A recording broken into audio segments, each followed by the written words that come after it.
First of all, I want to say I'm so sorry for being late. That is a me problem. I was a guest on the 1001 Records podcast. Apparently, there was a book written about 1001 records you should listen to before you die. I was chosen to discuss the Slipknot record, which I'm not a fan of, and had to finish that up. We are here. We are so ready to go. We have the original crew here tonight. Great. Like Dr. Jack is an OG guest. Dr. Jack has been coming on this show for the last 4 years. He's from the Bay. It's gotta be a great show. Good evening, everyone. I'm your host, Jason Myles, here for another episode of This Revolution podcast. If you are new to the channel, thank you guys for checking this out.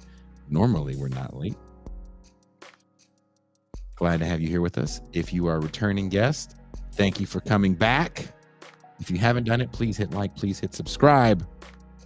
It's a passive gesture that goes a long way.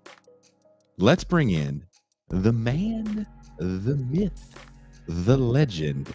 He is the man of the Mau Mau Hour, my co-host, the Pascal Robert. Peace and greetings to the chat. Peace and greetings to the audience. Peace and greetings to Jason Myles.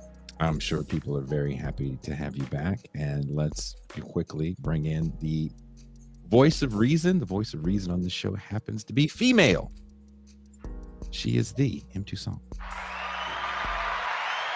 Hello, hello. This is going to be a good one. We have the trifecta of awesomeness. Pascal, Toussaint, and Dr. Jack. It's already February, and soon we'll see both Joe Biden and Donald Trump proclaim they are the true allies of the working class. Stump speeches will be profiled on mainstream media, broken down in depth on left-leaning media. But can the working class truly call either party a friend to their cause? Let us not forget it was Joe Biden and the Dems who broke the railroad workers. And Trump's first move in office was to give a massive tax break with 1%. Did those tax breaks lead to more jobs? Has Joe Biden really created 14 million jobs this time in office? Recently, many applauded the power of the Teamsters in the UPS victory, and now just a few months later, UPS is looking at mass layoffs. What would another Democratic term mean for labor? And what would a return to Trump do for the gains that we've seen labor make? To help us dissect this issue, our good friend, Dr. Jack Rasmus.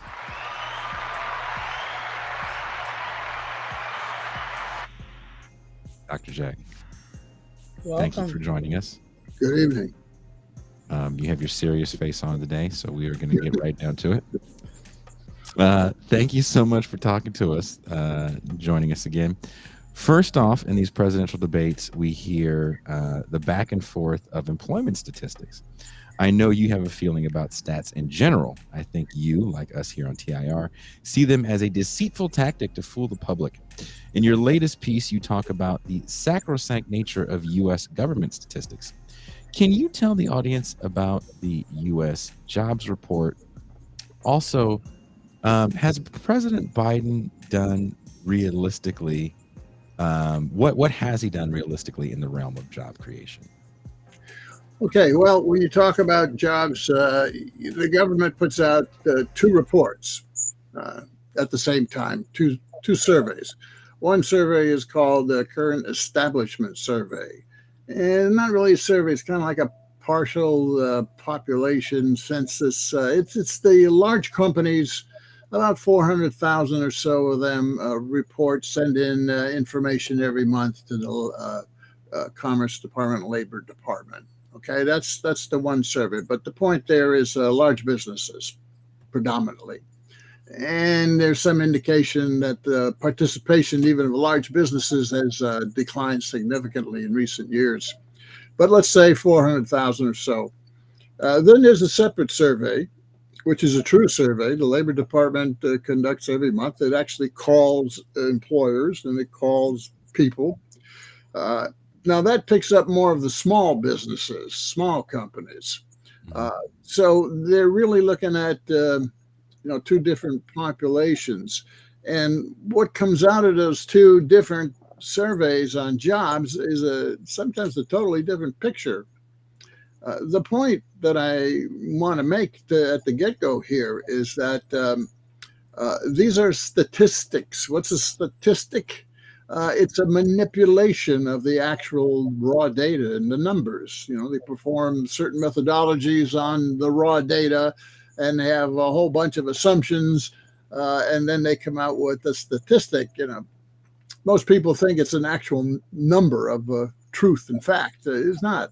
That's not what a statistic is. Having said that, back to these two surveys.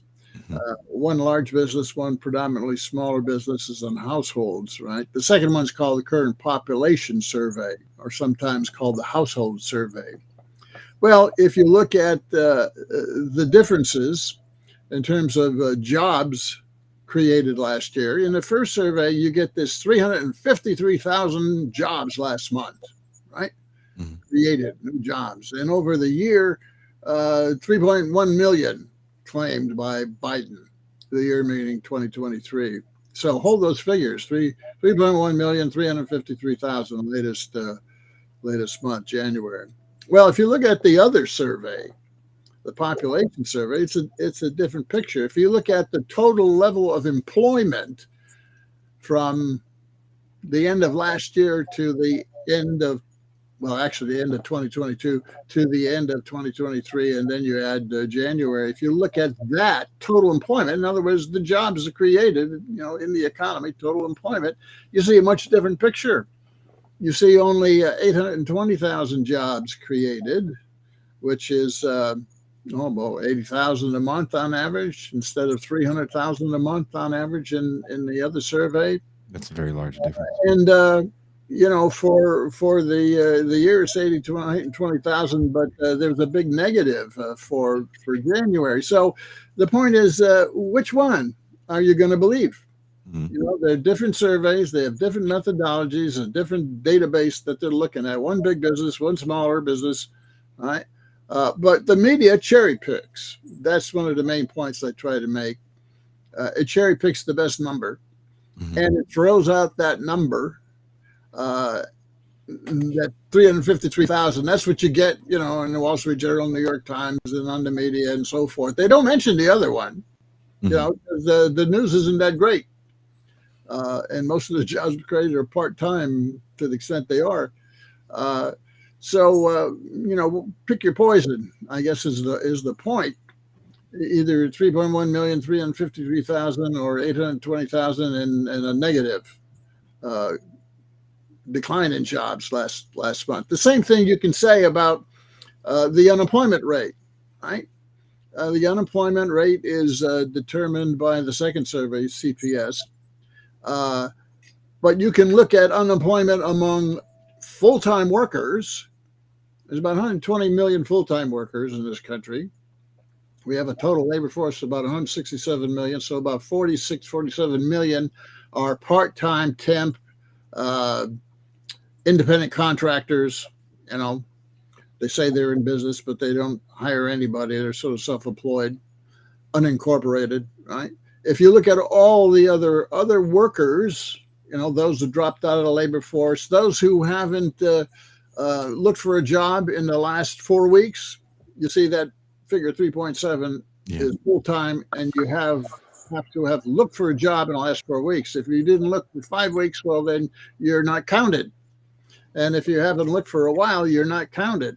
And if you drop out, you're definitely not counted.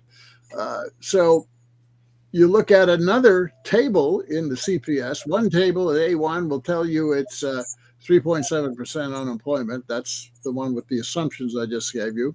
The other one, which is a broader, everybody, not just full-time looking last 4 weeks, you get 8% unemployment. 3% versus 8%. I mean, it's all there in the government statistics. It's not as if they're lying. It's all there. But which one you're going to cherry pick? You see, and the media cherry picks the one that makes their friends in government look good. So I keep pointing that out. There are other problems, even with the 353,000. Here's just one problem with it. As I said earlier, those large corporations send that information of jobs to the company. I mean, to the Labor Department, right? They send the information in. The Labor Department gathers. Now that's raw data. That's the big companies say, well, we hired this many people. Here's our figures. But then what the Labor Department does is that it goes to a totally separate source that's called new business formations. New businesses start up, hundreds of thousands every month. Hundreds of thousands go out of business every month. It's a big economy. The government goes and looks at that new business formation, makes an assumption of how many people are typically hired when a new business is formed. And it's a plug-in number, that assumption. They continue it for years. And then they say, well, how many businesses failed, and how many were in them when they failed? Well, there's data for how many businesses started a new business. When you start a business, you got to file with your Secretary of State in your state, right? But when you go out of business, you just go away. No one files, oh, I went out of business, right? So they have no idea how many businesses actually failed. It's a historical assumption, historical average, nor the number of workers in it. So what they're doing is they're saying, oh, net business formation, when they don't have information for those businesses that went out of business, just those that started. They plug in a number. And then they take that information, that database, and they add it to the database of the big companies reporting, and they merge those two databases, and then they do statistical operations on it, seasonality, and so forth. And that's the number they come up with. That's the 353,000. Now, the problem with that new business formation database is that the information they're taking is 6 to 9 months before. It's lagged 6 to 9 months. So they're taking a whole bunch of data 6 months ago and adding it to the data the big companies send them, and they're merging them and doing manipulations on them. And it comes out 353,000. Now, I think there's a problem with that, but that's how it's done. And there's a lot of manipulations like that going on in the numbers for jobs, for inflation as well. For wages and so forth, that average person isn't aware of. I mean, it's not exciting bedside reading. Pascal. I think it's very important because you mentioned unemployment. I really want to get back to the unemployment numbers because this is a number that's often floated in unemployment. When you get unemployment numbers, it's never really mentioned in the analysis, and you mentioned it, the labor participation rates versus general numbers of unemployment. Why is it we never get an analysis of what labor participation rates are? Can you explain the differentiation between labor participation rates and unemployment? Yeah, labor force participation rate is just the number of workers who are actually in the labor force. You see, the civilian labor force is made up of those who are actually working or looking for work. Right? You got to be out of work looking for work, or you got to be working. That's the 167 million. Now there's who knows how many millions of workers there are who have just given up. They've, quote, dropped out of the labor force, or they're part of what the government calls the missing labor force or discouraged workers, right? So labor force participation rate kind of measures what's the ratio of those who are actually working, looking for work, and the total that could be employed and looking for work. And if that goes up, that means, well, the economy must be doing pretty good because, a lot of people are in, right? They've entered the labor force, about 100,000 every month. New people join the labor force, they just become of age. So if the labor force participation rate, which is around 62% and so, is low, that means people have given up on the economy and they're kind of out of there. But by the way, when you're out of there, you're not in that calculation for unemployment rate. You just totally drop out, you see. If we added the 5 million, I don't know how many now, who've dropped out into it, the unemployment rate would, double, triple. They don't count them purposely. So it's a pretty important thing. That labor force participation rate kind of crashed in 2008, 9, 10, recovered a little bit and took a big whack with COVID. All these job statistics and statistics in general have been really turned upside down because of COVID and what happened. I think there's a problem in a lot of the statistics because of what happened with COVID. But that's another story. The point is it's still low. They can't get it up. They got the labor force participation up a little bit, but it's not that strong. And if it remains weak, it's kind of another indicator that the labor market is not so great. You mentioned in a talk you were giving with it was the International Socialists. It was somewhere in Oakland. I can't remember what it's called. The organization is called.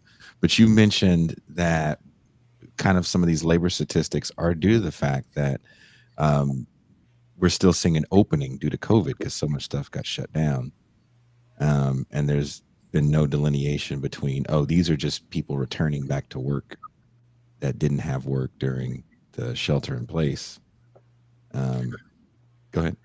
Yeah, well, let me dwell on that point. People who have returned to work in the fourth quarter of 2019, right before COVID, right?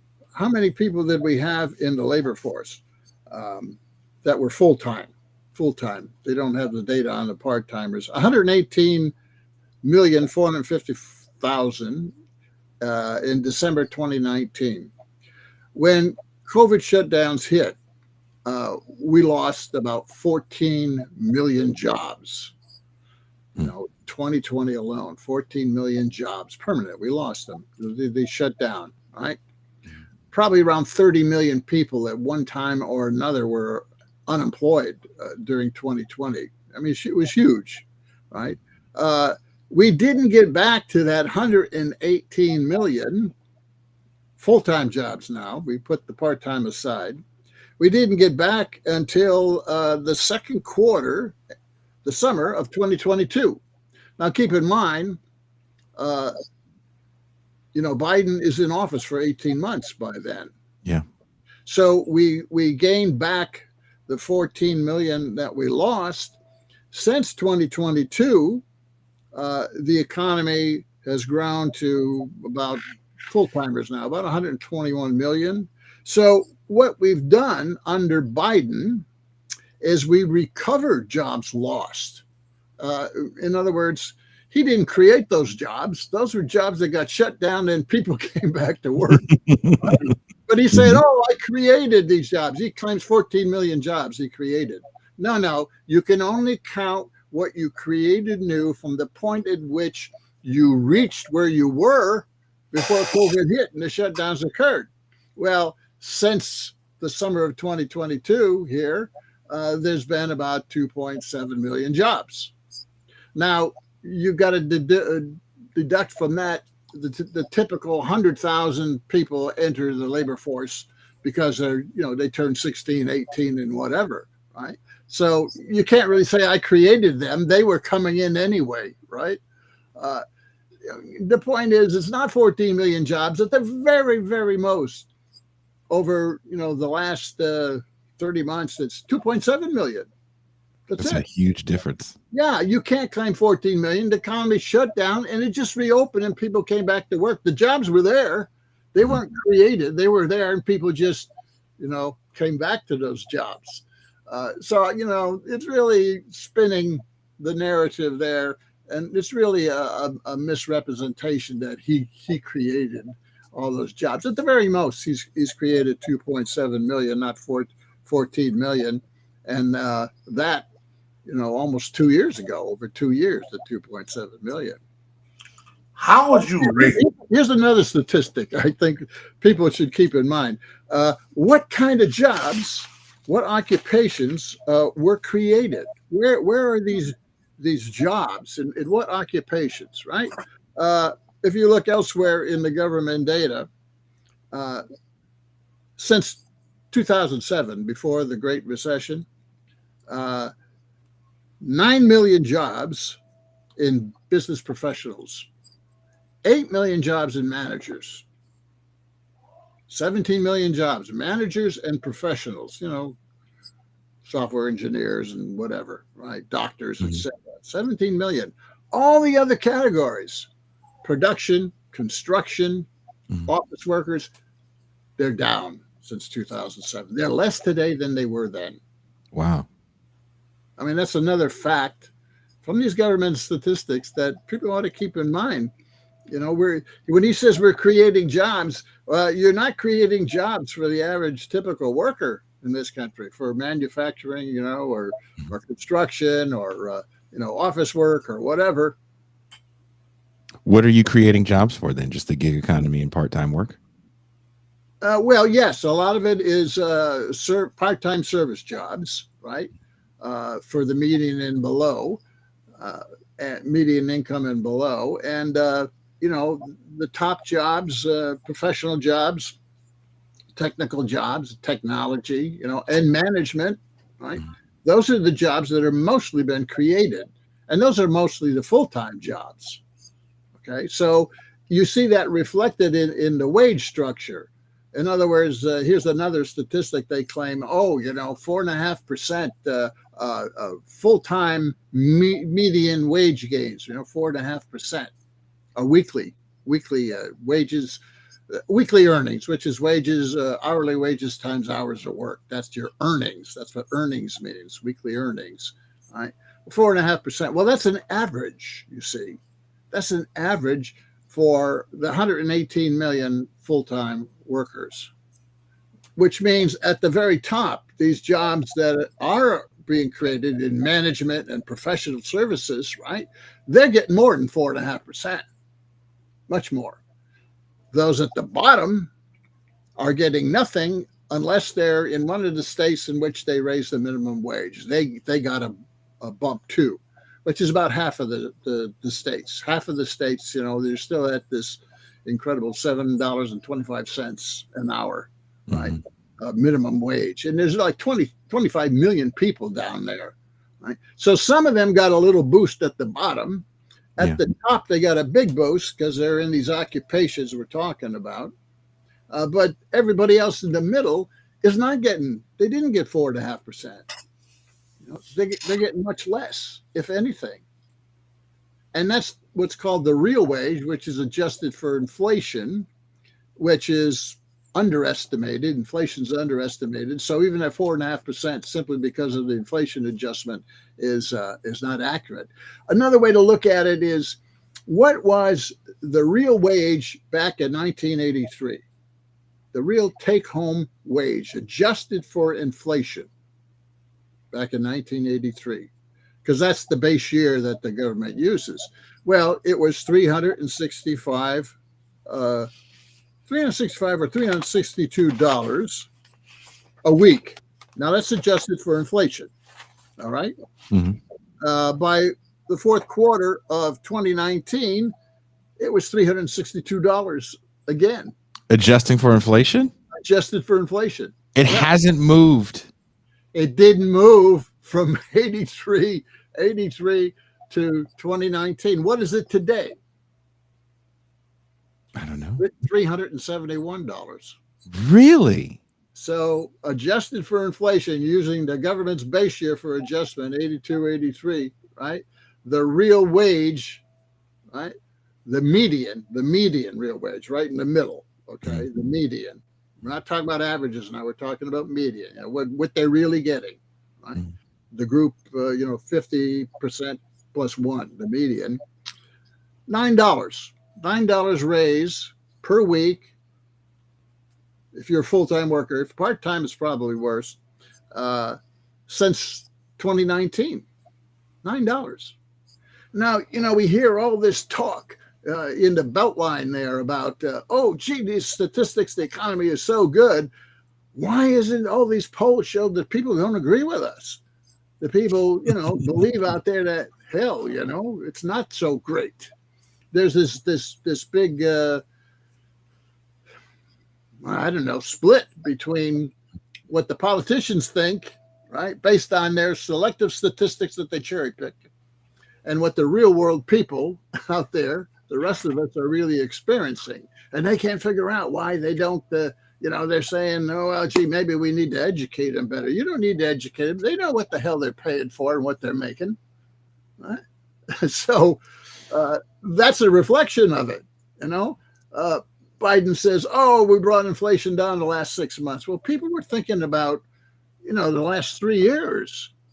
And even the CPI, which is underestimated inflation, is up 22%. That's what they're remembering. They're remembering, I'm paying 22% more. Mm-hmm. My rent went up 50%. Yeah. When I go and repair my car, it's twice the amount that I was paying. My auto insurance is up 60%. Food is up. This is what they're remembering. This is what inflation means to the real people out there. It's not this number that the government spins and tries to say, oh, it's a great world. The economy is doing very well. Anyway, that's the reality on real wages at the median, which is the real working class, right? I mean, you can't say, it's the underclass, and you can't say it's, the upper class. That's the median. That's the core of the working class. And that's about people making, what, 50,000 or some a year. There's been no increase for decades, no increase in real take-home income for decades. Dr. Jack, do you think there's been actually any real recovery since the 2008 crash? Did you say recovery since the Biden crash? The 2008. 2008. Well, my thesis, I wrote a book back then in 2010 called Epic Recession, Prelude to Global Depression. And I took issue with mainstream economists like Paul Krugman, who said, oh, this is a great recession, and I didn't like calling it a great recession because all that really meant was, forecasting by adverbs, meaning it was worse than a normal recession and not yet a depression. Well, that doesn't explain anything, right? So I wrote a book that tried to describe that event, 2008 and 9, in terms of a bigger context, and that we had seen epic recessions. I call it epic recession to distinguish it from Krugman's nonsense. And we've seen epic recessions before, and my argument was 2008-9 was an epic recession, and what's happened since is part of that same epic recession. I'll explain why. If you look at 1907 to 1913, that was an epic recession. We had a financial crash, and the recovery was weak, and it was punctuated by short, shallow recoveries, and then brief downturns, even small, mild double dip recessions, and then short, shallow recoveries and deep downturns and so forth. That went on for 6 years. But it recovered finally with a massive fiscal spending of World War I. We had another epic recession in 1929. If you look at 1929 and 30, we didn't fall into the hole of depression. What happened was we had a pretty severe contraction in manufacturing and construction, but not in the rest of the economy for about a year and a half. And then the banks started failing. We had a banking crash in 1930, another one in 31, another one in 32, another one in 33. And each time we had those crashes, the economy went deeper into depression. So my argument was an epic recession is somewhere between a depression and a normal recession, that if you have a financial instability event like a banking crash, you could slip into a bona fide depression. But if you are able to avoid another financial crash, you might be able to bump along for a while at subnormal growth. And if you look at the period under Obama, that's exactly what happened. We had the big contraction of 2008-9. The recovery was very weak. And for the next 6-7 years under Obama, what happened was we were bouncing along, the bottom. We had weak recoveries, and we had a double dip there in 2015, I believe, and then we have another weak recovery and so forth. We didn't get the same level of jobs we had in 2007 back until 2015. So it was like 7 years of less than normal jobs. Sometimes let's go. And it wasn't the same. And it wasn't the same type of jobs. I mean, no, a lot. It was lower paid. There's a lot of data Yeah. shows the jobs that were lost were permanently were higher paid, and the jobs replaced were lower paid. So that weak subnormal, about 2/3 of a normal recovery from recession that occurred under Obama was really part of that epic recession. It's sort of like the aftermath of that recession. Now I'm saying the COVID contraction is a repeat of 2008-9 in some ways, because what we got now is another weak recovery. Yeah, it's been very weak. Look, in 2020, 2021, the economy contracted. The first 2 years of post-COVID recovery is 2022 and 2023. What did we see for GDP growth in 22 and 23? Well, I think we got like a 1.9, if I'm correct, in 22, and a 2.5 for last year. Those are subnormal growth recoveries, and especially subnormal, listen to this, because the stimulus we threw at it in 2021 was $9 trillion. We threw $9 trillion. In 2008-9, we threw about $4.5 trillion and got that weak recovery. Well, this time we threw twice as much in terms of government spending, fiscal policy, tax cuts and spending, and the Fed $5 trillion injection into the economy of money, $9 trillion total. And what did we get? Barely a 2% GDP in 22 and 23 combined. That tells me something's broke. Something's broke about fiscal monetary policy. It is not generating the recovery that it used to generate. And we're throwing even more money at it, and we're getting less bang for the buck. So bottom line, I'm saying we are still in this trajectory of a weak recovery, ability to recover very weakly from these severe contractions like the Great Recession and the COVID contraction and recession. Dr. Rasmus, do you think that we've come out of the shadow of neoliberalism, or are we still in the shadow of neoliberalism? Oh, we're right in the middle of it. I wrote a book in 2020 explaining, my view of what neoliberalism is, introduced, at first under Jimmy Carter, and then Ronald Reagan ran with it big time. Mm-hmm. And then ever since then, all these presidential regimes have been neoliberal. If you look at what is neoliberalism in economic policy, it's really, if you look at four sectors: fiscal policy, monetary policy, industrial policy, and external trade, currency, exchange rate policy. Those are the four policies, right, that are neoliberal. And they are called neoliberal because that mix is different than it was before the 1970s. The 1970s mix, the post-war World War II, broke down in the 70s, and we had an economic crisis in the 70s. Neoliberalism is a response to that crisis in the 70s. And the policies of neoliberalism are basically runaway defense and more spending, tax cuts for corporations and investors, austerity for social programs, hold the lid on social programs. That's fiscal policy. Forget about the deficits and debt that it creates. Monetary policy is long run, keep interest rates low. And of course, in QE and all that stuff, throw money, in bucket loads at the economy.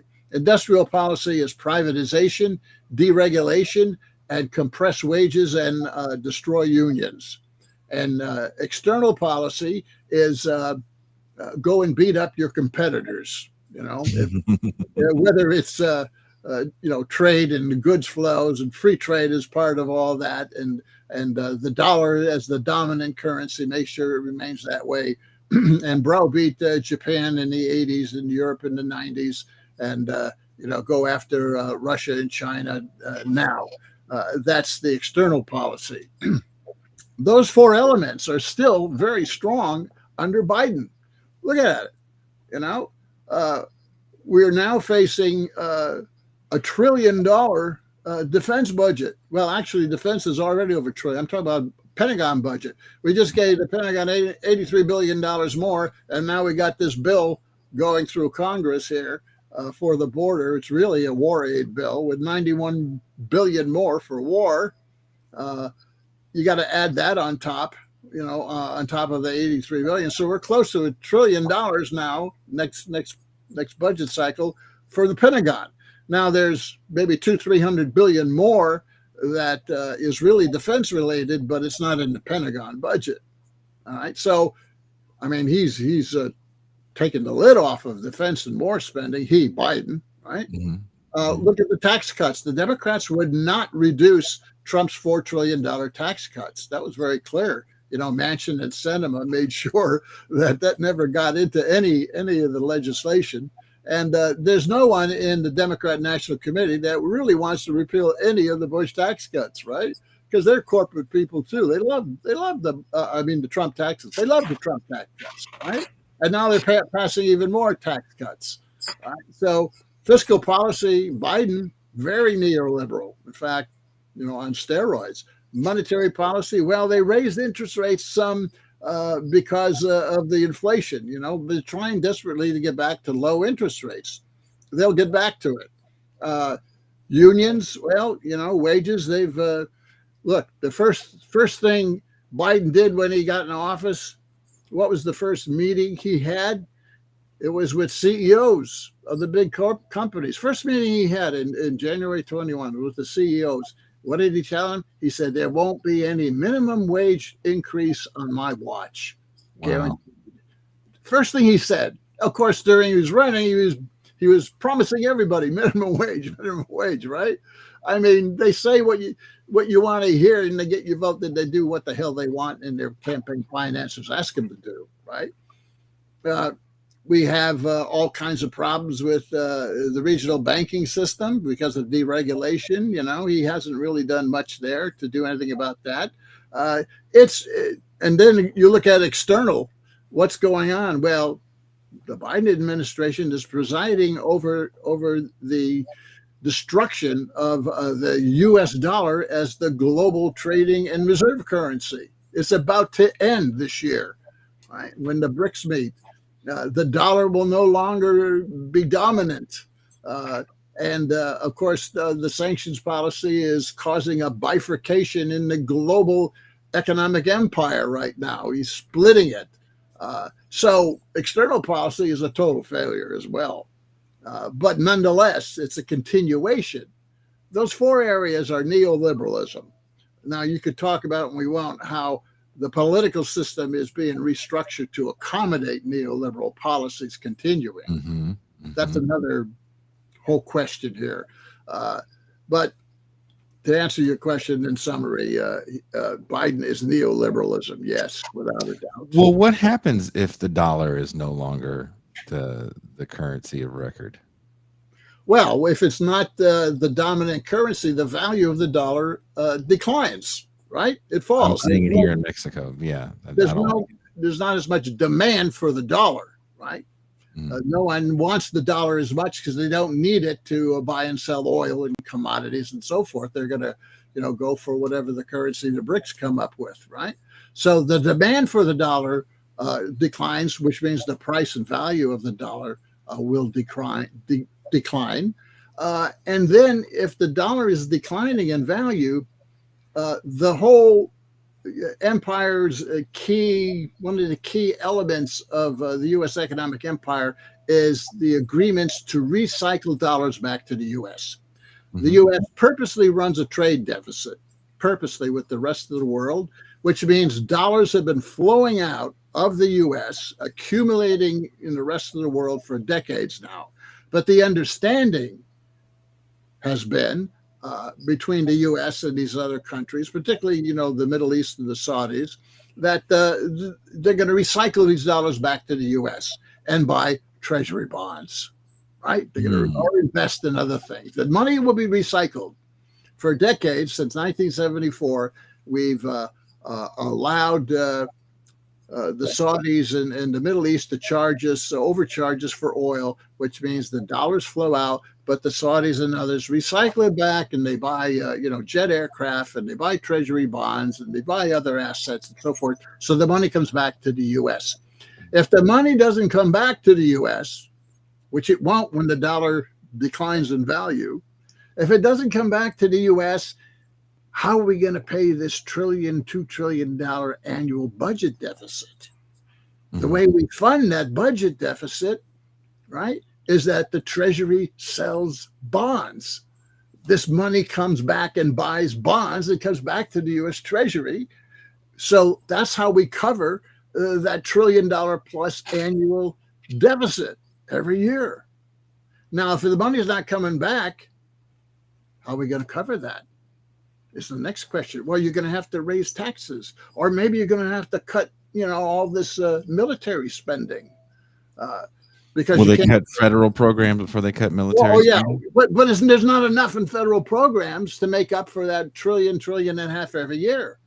There's just not enough. You can't do it. What then happens? Well, we have a super chat we want to get to, but before we get to that, what then happens? This is our make-believe scenario, right?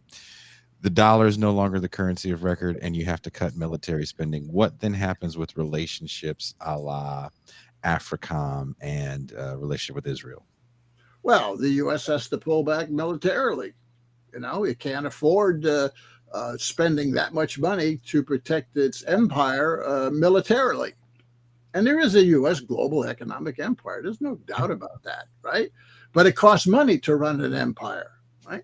So if you don't have enough money coming back, you've got this big budget deficit that's even larger than what we have now, but we've been covering it, you see, with that money coming back. The Japanese and Chinese have bought, trillions. They had over $1 trillion in U.S. Treasury assets. The problem is that the Chinese, because we're going after them, have been cutting their purchases of treasuries and government securities. They used to have like 1.1 trillion or something. Now it's down to 800 billion. They're cutting it, right? And the Japanese are even cutting it. And everybody's cutting it because they're worried these sanctions mean that if they're holding dollars, the U.S. just may grab those dollars, like they grabbed 300 billion from the Russians, right? No one wants another reason why they won't want to hold dollars. So this is a big, big problem. This is a crack in the empire going on that's been accelerated because of the Ukraine war and the Middle East wars and the sanctions and so forth. They're undermining themselves. Joe Biden is shooting himself in the foot. He's shooting the empire in the foot here because of these policies. Actually, it's the neocons who are too stupid to understand any of this, right? Basically, it means they're undermining their own empire. Because if the dollar falls in value, which it will, once the BRICS and end of the year come up with a new currency and a new international payment system and a new form of IMF, and World Bank, well, they already have the new World Bank, it's called Belt and Road. So when all that happens, the demand for the dollar right now, you need dollars to buy and sell most of the oil in the world. This is part of the agreement with the Saudis back in '74. You need dollars. You got to buy dollars in order to buy oil. 80% of the oil is still traded in dollars. The same with a lot of other commodities. Once you start trading in other currencies, right? There's not so much demand for the dollar anymore. You don't need the dollar to buy oil anymore or other industrial commodities. If you don't buy dollars in all these global dollar markets, right? Well, then the value, it's simple supply and demand. The demand goes down, the value of the dollar goes down. If the dollar goes down, then once again, who wants to buy dollars to buy treasuries? Because if I buy dollars and treasuries, my value of my assets going to collapse. So, I don't want to do it. Will any of this spark some sort of conflict as far as a world war? I mean, the U.S. does kind of control the seas. We're talking about oil and wanting to buy it and trying to ship it. Now we're talking about. Well, let's just say the BRICS, Brazil, Russia, India, and China and South Africa, right? Mhm. That was this coalition that started. They just added 5 new members, all oil producing countries, all Mhm. oil producing, including the Saudis and the UAE and Egypt and all those in the Middle East. They're all Saudi countries. They have 34 countries, in addition, that have applied for a membership to the BRICS that will be added to during the course of this year. There'll be a big meeting at the end of the year in Russia because Putin now is chair of the BRICS, right? There'll be a meeting and they'll add even more people. They'll come up with an alternative currency arrangement and an international payment system arrangement at that time as well. 2025 is going to be a year of disaster for the U.S. global empire, economic empire. And yet, the U.S. on the show. But one of the things I think that Jason is saying that is very important. As much as we may, applaud the potential for African sovereign independence that comes out of the BRICS, or the ability of the global South to negotiate transactions independent of the IMF and the World Bank. At the bottom line reality, no one knows how the West is going to react from this, and no one can assure anyone that the West is not going to stop from reacting violently.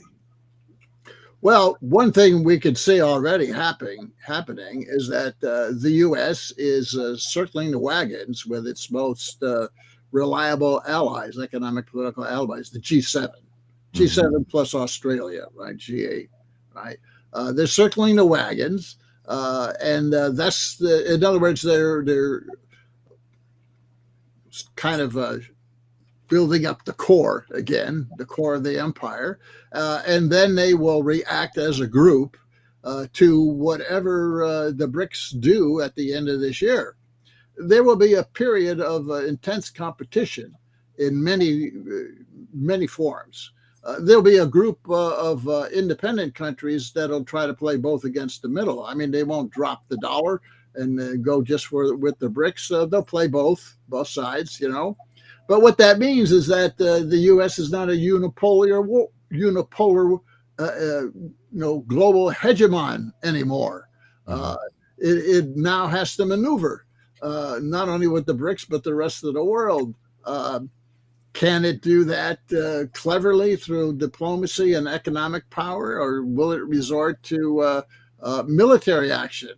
Well, if the neocons continue to run foreign policy, the possibility is the latter. But their wars aren't going so well so far, right? Yeah. I mean, they're going to lose Ukraine, at least most of it, no doubt about it. Doesn't seem to be any solution for U.S. interest in the Middle East right now. The U.S. is preparing a kind of a Pacific NATO and is challenging China, which is, the biggest challenger. But the U.S. may be so damn weak its economy by the time it tries to take on China that it's a lost cause.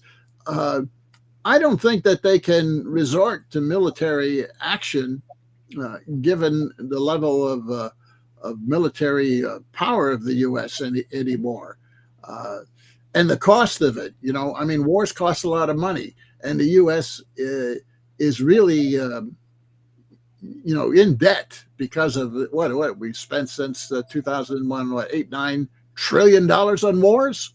Jesus. Pretty much $8-9 trillion. The estimates are Brown University, right?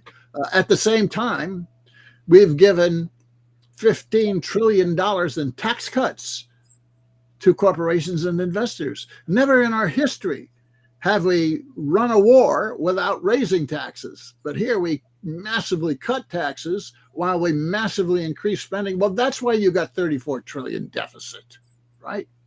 Your tax revenue is 60% of why you have deficits. Well, you can't give $15 trillion away in tax cuts and not have a deficit ballooning up. And you can't spend $9 trillion without adding to that ballooning deficit.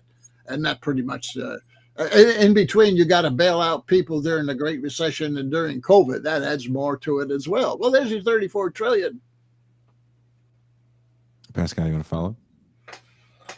So again, do we really believe that China wants to be the global hegemon in the reality that we're seeing right now? Or wouldn't it really go along with the United States maintaining a certain position of power play, but with China being respected as a kind of secondary agent, if you will?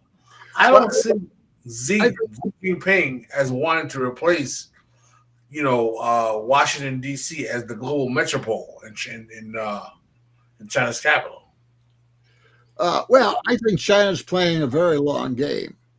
China is not ready to take on the U.S. Economically or militarily, and they know it.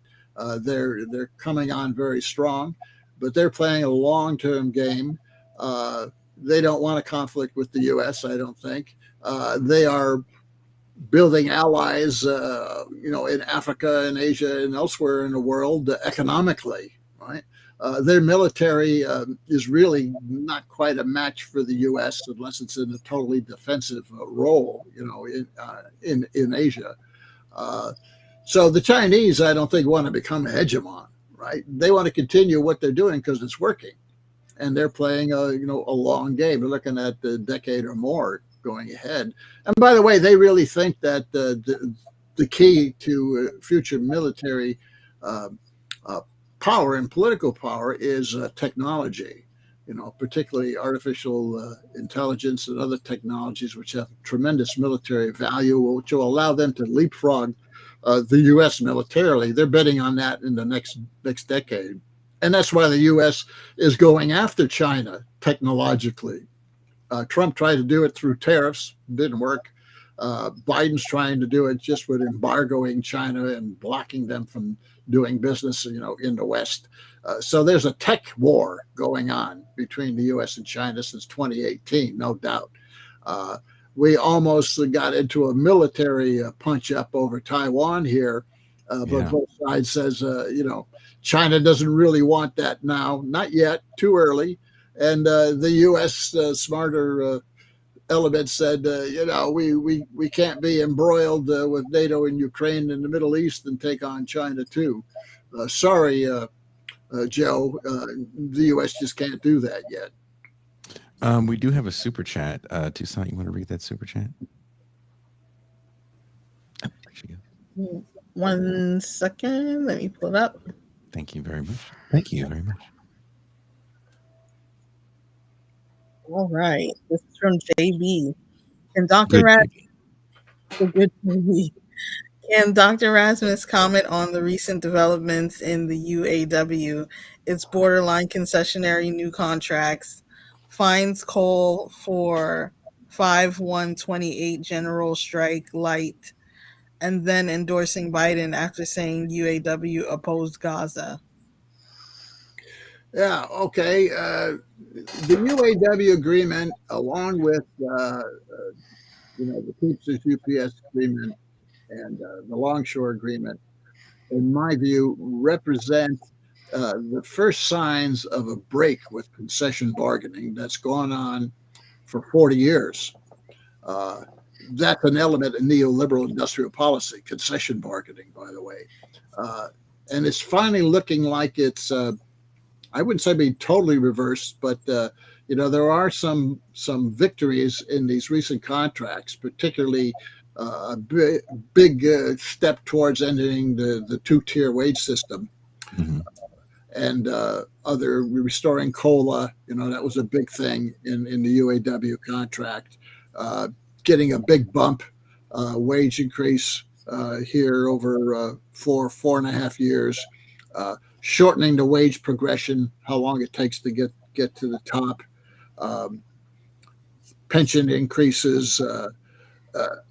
What I see in the UAW was a kind of a victory. It didn't end everything overnight. There's still some way to go, but it was a big change. I mean, the 2019 and prior contracts by the UAW were just terrible. I mean, the average wage for an auto worker was like $20 an hour. Working. Well, yeah, you said the average wage is less than, you wrote something in September of last year where you said the Yeah, average wage for an auto worker, union auto worker, is like $18 an hour. And yeah. you compared it to That was uh, the starting wage, I the think. starting wage is 18, Yeah, and he said it topped out at 32. And you yeah. brought up living in California, I where, mean, go ahead. that tells you how far the UAW backtracked over the decades.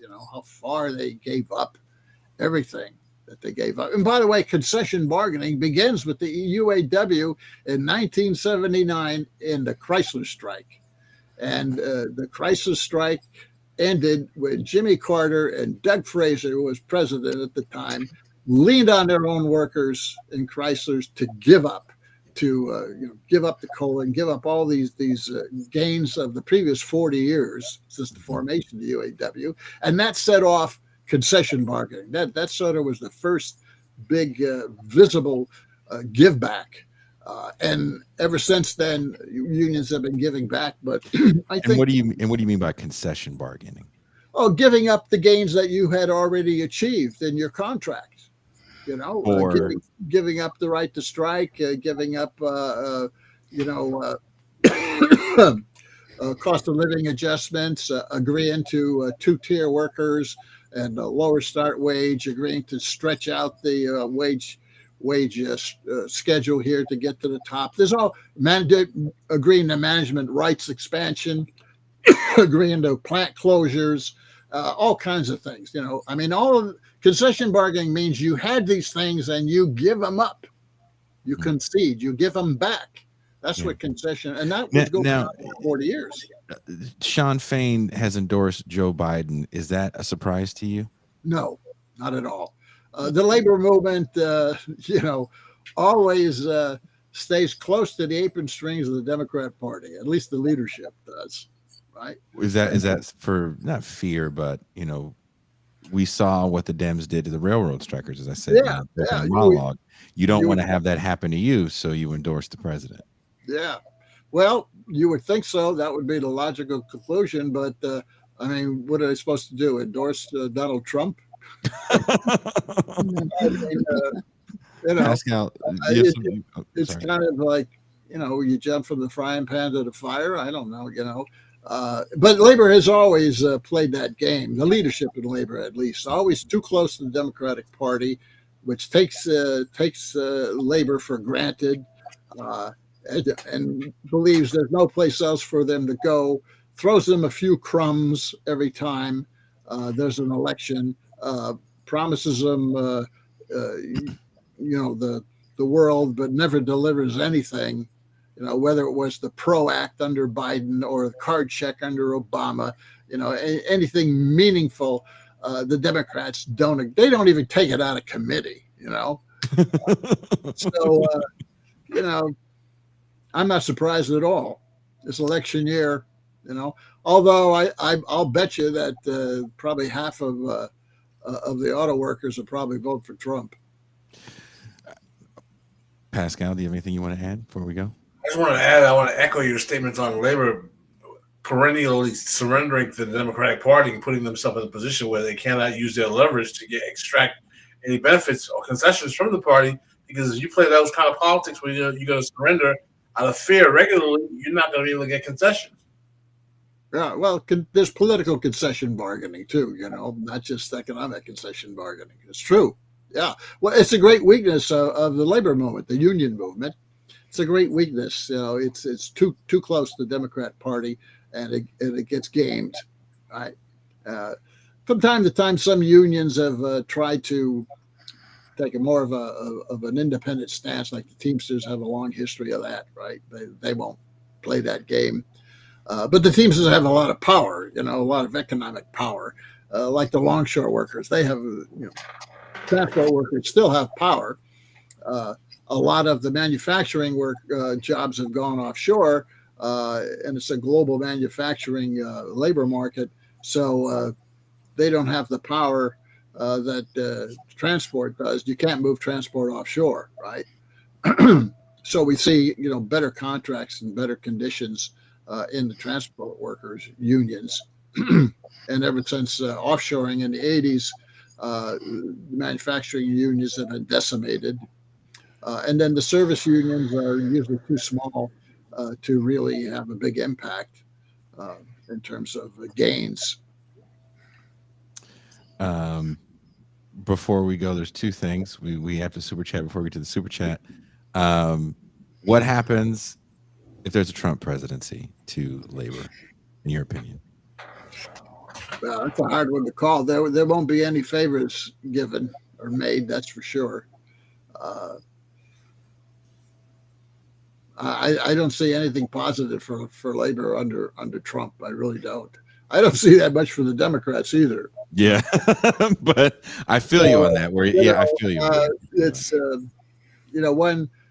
one promises you and doesn't deliver. The other says, fuck you and doesn't deliver.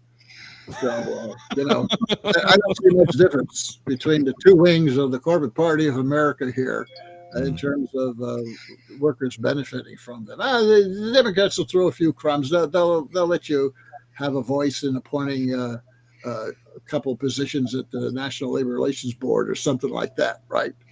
But that board seems to be a powerful tool to motivate people to stay in line. Marginally, yeah. It can make a difference sometimes in elections, right? Pascal. Trump becomes president, what happens for labor, your opinion?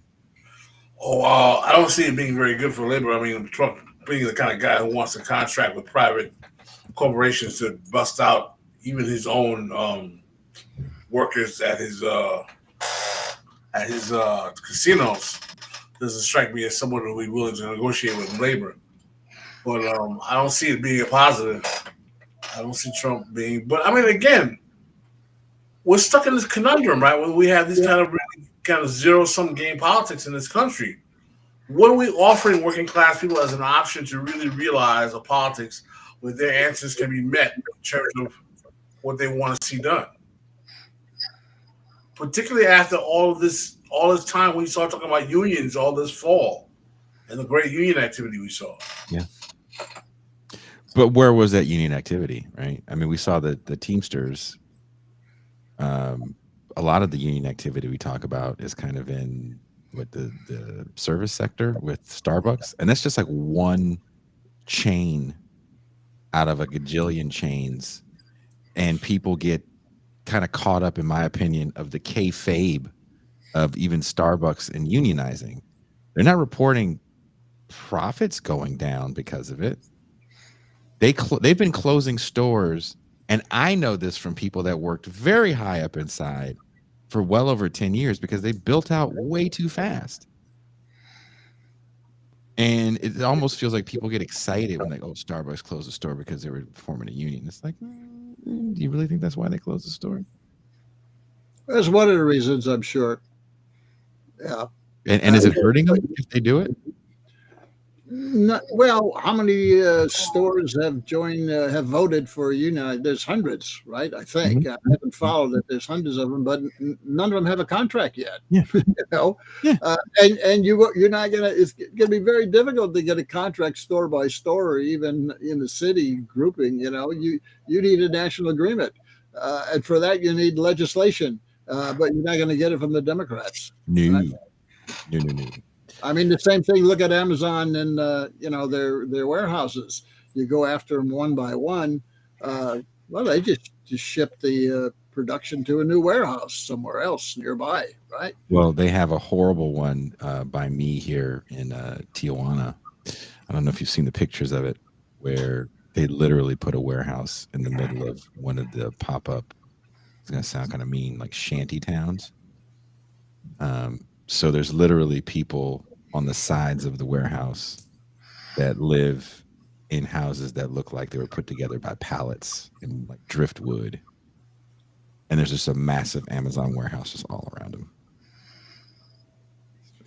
Insane. Amazon gives no Fs. The last super chat is directed to you, Dr. Jack.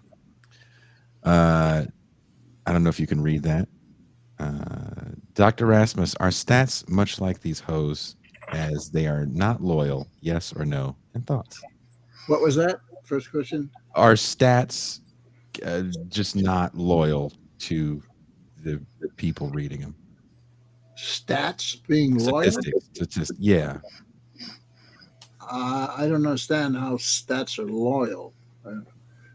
Can you clarify that? What you mean by that? I'm just this isn't my question. This is a question from a viewer. So Stats are not loyal.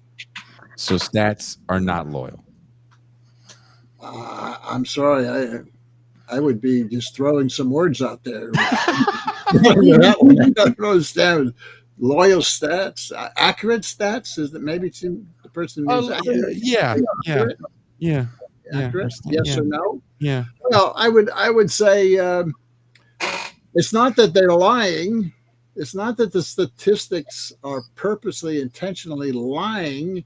It's that when you make certain assumptions and apply those assumptions, you can get pretty much the statistic you want. Right? Just change your assumptions and tweak your methodology, and you'll come up with a number.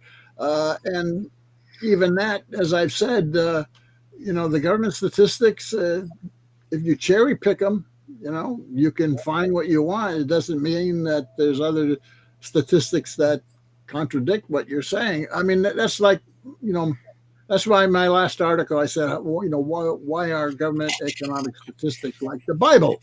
Yeah. Right? Because you find whatever you want in it. Right? It's not that the government's lying. It's just that, look deeper and you'll find something that's not what they're spinning on the media. Well, I guess that answers your question, Dizzle McFizzle. Look deeper into the statistics and the hose, and you'll find something deeper and more meaningful. Yeah, I mean, and be loyal to your intention, right? There you go, in the hose. Dr. Jack, thank you so much for taking the time to hang out with us today.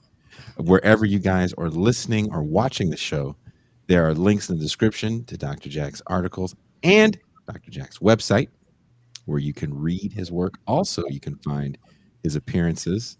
There's a really good appearance he had. Was it a couple days ago, Dr. Jack? Gee, there's so many of them. I'm losing. Yeah, there was one a couple days ago. I think there was one a couple days ago that's up, and I'll put a link up to that as well in the description for the audio-only podcast. As we are leaving, we will be heading into the champagne room. If you guys enjoy what we do here on This Is Revolution podcast, definitely please hit a like. I would say just follow me on Twitter at Dr. Jack Rasmus. I comment quite a bit, day-to-day developments, economic and political, or my blog, jackrasmus.com, where you'll find, my interviews and my articles. There you go. That's where you can find me. You can also find his books on his website as well. Very good reading. I would suggest check all that out. Again, just click the link in the description. If you enjoy what we do here on TIR, definitely become a patron. Make sure we can continue to bring you this type of in-depth programming. Patreon.com/Bitter Lake Presents for as little as $2 a month or $30 for the year can all be yours. If you're listening on Apple, if you subscribe, you can get access to the champagne room as well. It's as simple as that. Please hit like and subscribe on your way out. Once again, thank you, Dr. Jack. Thank you, M. Toussaint, for making sure the show could go on as I'm having power issues here in storm-ridden Mexico. Anytime. And we will see some of you in the champagne room. And we are out.